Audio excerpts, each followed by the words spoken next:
ओम शांति।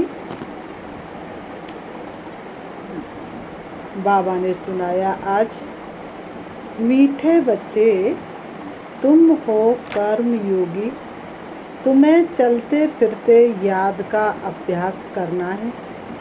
एक बाप के सिमरण में रह नर से नारायण बनने का पुरुषार्थ करो। प्रश्न है, निश्चय बुद्धि बच्चों की निशानी क्या होगी? उत्तर, उनका बाप के साथ पूरा पूरा लव होगा। बाप के हर फरमान को पूरा पूरा पालन करेंगे। उनकी बुद्धि बाहर नहीं भटक सकती। वह रात को जागकर भी बाप को याद करेंगे।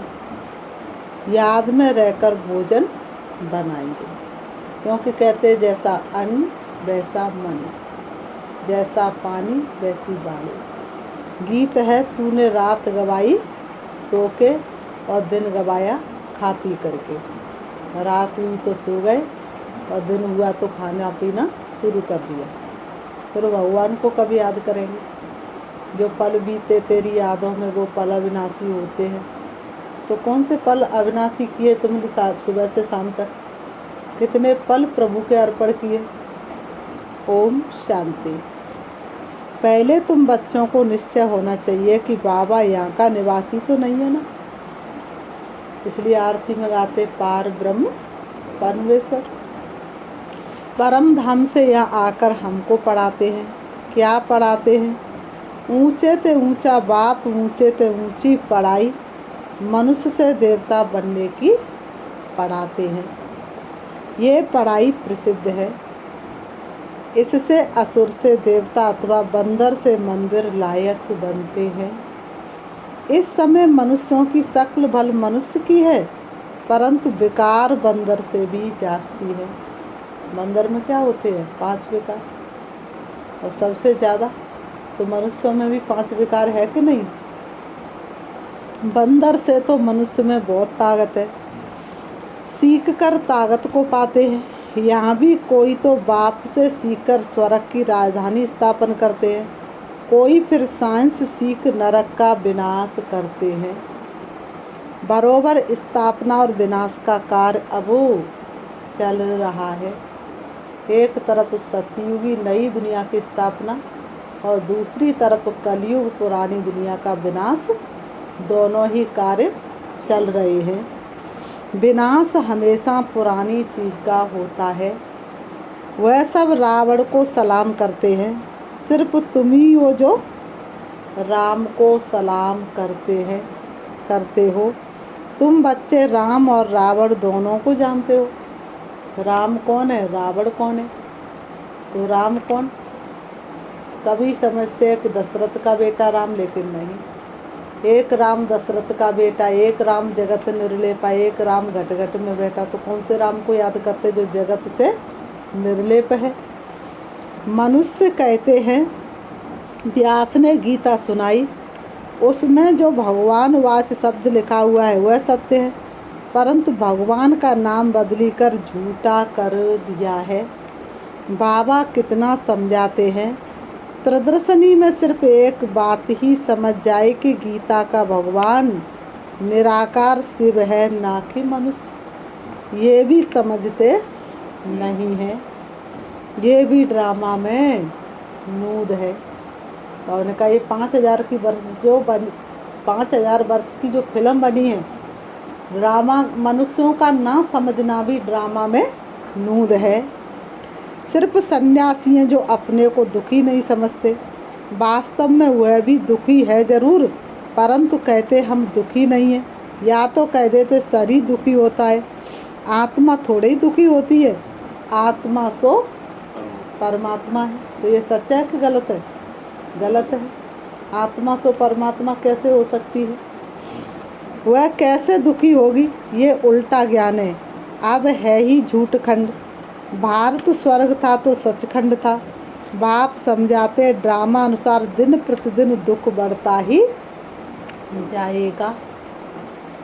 बल कितने भी यज्ञ दान पुण्य आदि करे, परंतु परिणाम क्या निकला? नीचे ही गिरते गए। आत्मा की कलाएं कम होती गई और नीचे ही गिरते गए। इस समय 100% भ्रष्टाचारी नरकवासी बन पड़े हैं।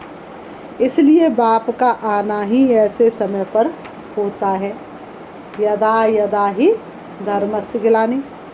जबकि सब दुखी हैं और सब एक्टर्स आ चुके हैं, थोड़े आते भी रहते हैं, मेजॉरिटी आए हुए हैं।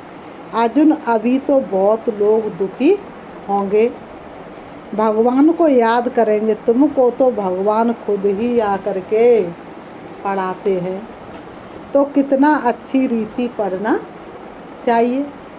बाप, टीचर, सतगुरु तीनों ही इकट्ठे मिले हैं, अब और किसके पास जाएं। बाप कहते बलग्रस्त व्यवहार में रहो, परंतु मुझ निराकार परमात्मा की मत पर चलो तो तुम श्रेष्ठ बन सकते हो, और कोई गुरु गोसाई की मत पर नहीं चलो। तुम पूछते हो कि परमपिता परमात्मा से तुम्हारा क्या संबंध है। गॉड फादर है तो जरूर बाप से वर्षा मिलना चाहिए। उनसे क्या संबंध है? तुमने ही तो गाया, तुम ही हो माता पिता, तुम ही हो बंधु सखा, तुम ही हो।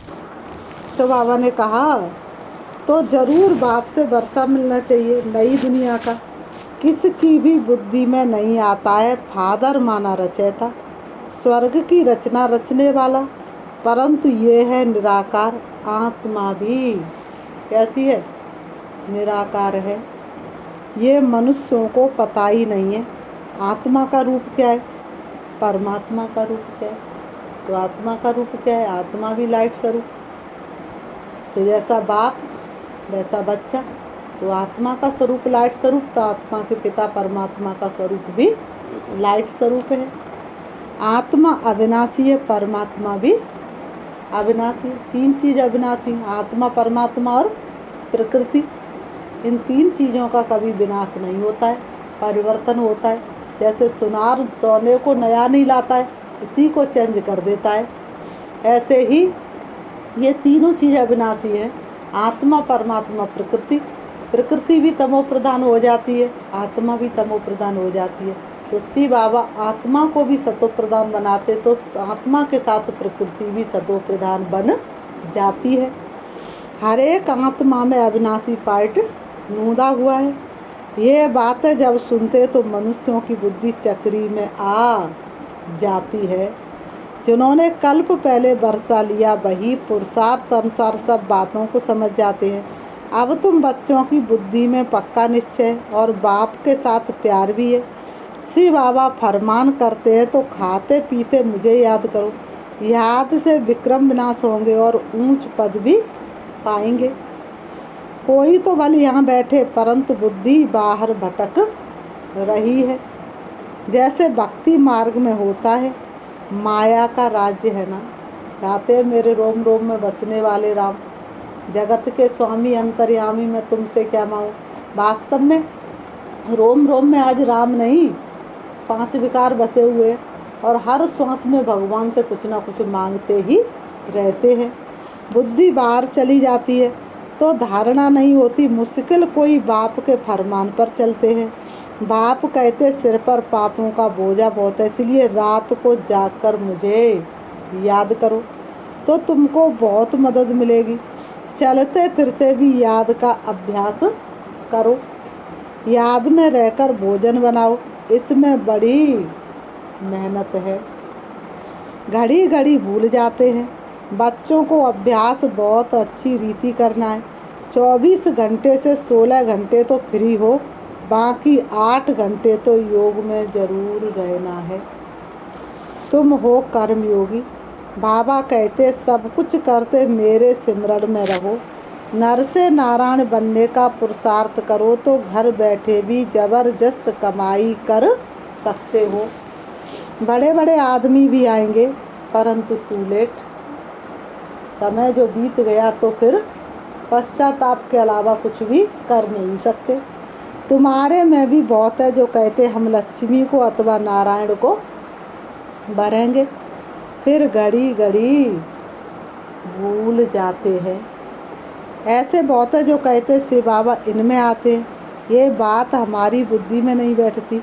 कोई शक्ति है, कशिश है, परंतु बच्चे बाप को समझते नहीं हैं, क्योंकि शास्त्रों में ऐसी बातें नहीं है कि बाप आते हैं। गीता है सबसे ऊंचा शास्त्र, उसमें भी मनुष्य का नाम डाल दिया है। फिर जो ऊंचे से ऊंचा भगवान, उनका नाम फिर नीचे वाले शास्त्र में कैसे आएगा? बाप कहते कितनी भूल कर दी है, मैंने ही ये रुद्र यज्ञ रचा है। कृष्ण को तो कहते हैं श्याम सुंदर, राधे कृष्ण ही लक्ष्मी नारायण बनते हैं, वही पूरे 84 जन्म लेते हैं। 84 लाख कहो तो भी पहले स्वर्ग में आने वाले तो लक्ष्मी नारायण ही है। बाप समझाते तुम देवी देवता धर्म वालों ने 84 जन्म लिए, तुम ही नंबर 1 थे, तुम्हारी ही अब राजधानी स्थापन हो रही है। लक्ष्मी नारायण तुम्हारे ही माँ बाप थे, अब तुम्हारी राजधानी बन रही है।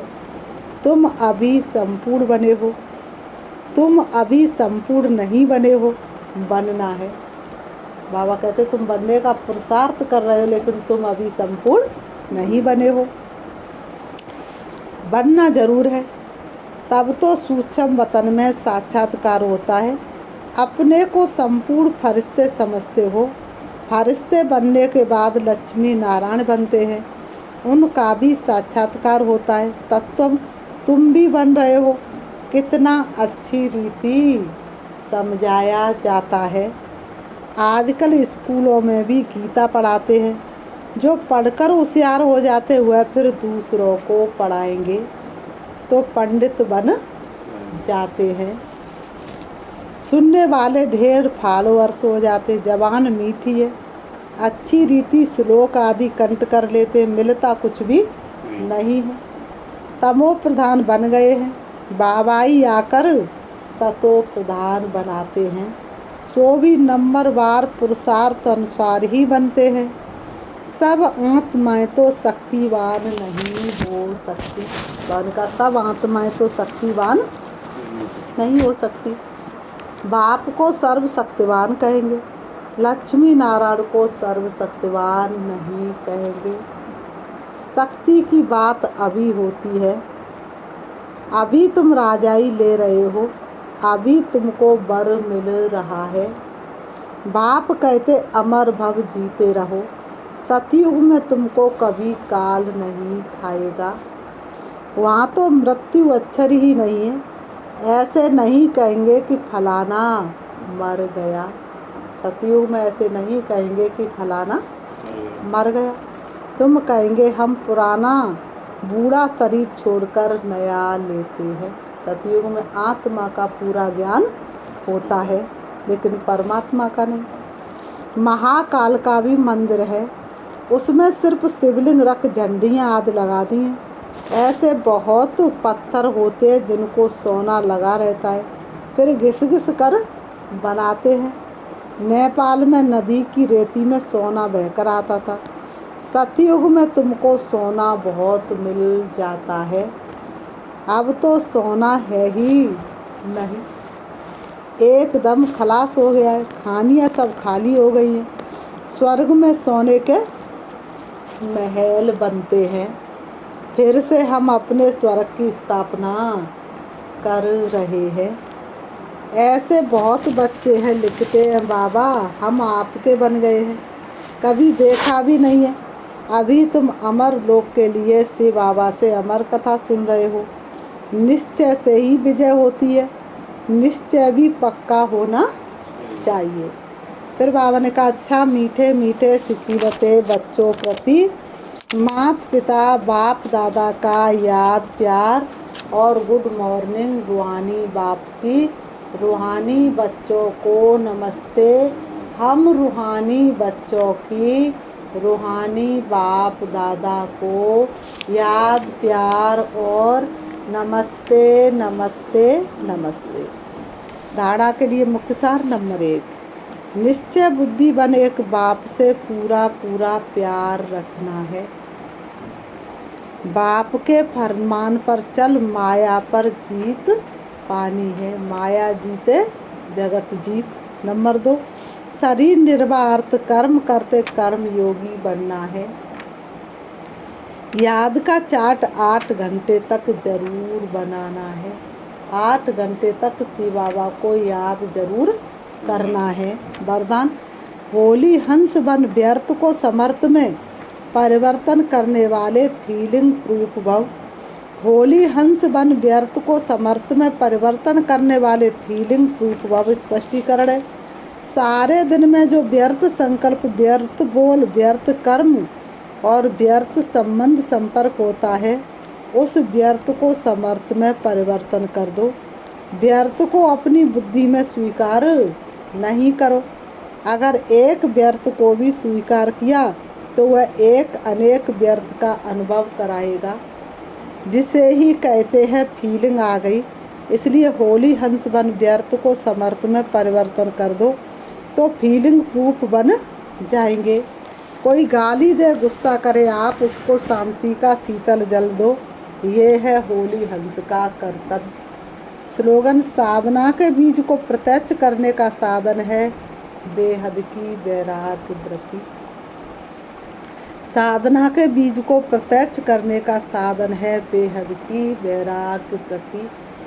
मातेश्वरी जी के अनमोल महावाक्य। नंबर 1, परमात्मा को त्रिमूर्ति क्यों कहते हैं?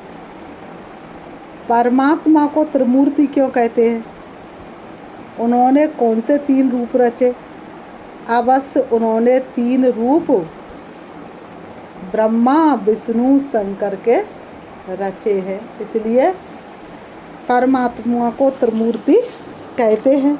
वह जब खुद आते तो तीनों रूपों को अपने साथ लाते हैं। ऐसे नहीं कहेंगे कि उन्होंने ये 3 रूप अलग अलग रचे हैं, इकट्ठा ही रचे हैं। आगे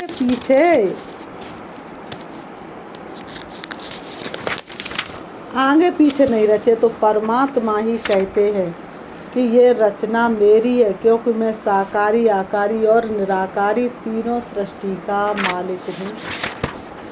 शिव बाबा आकारी, निराकारी और साकारी तीनों सृष्टि का मालिक है।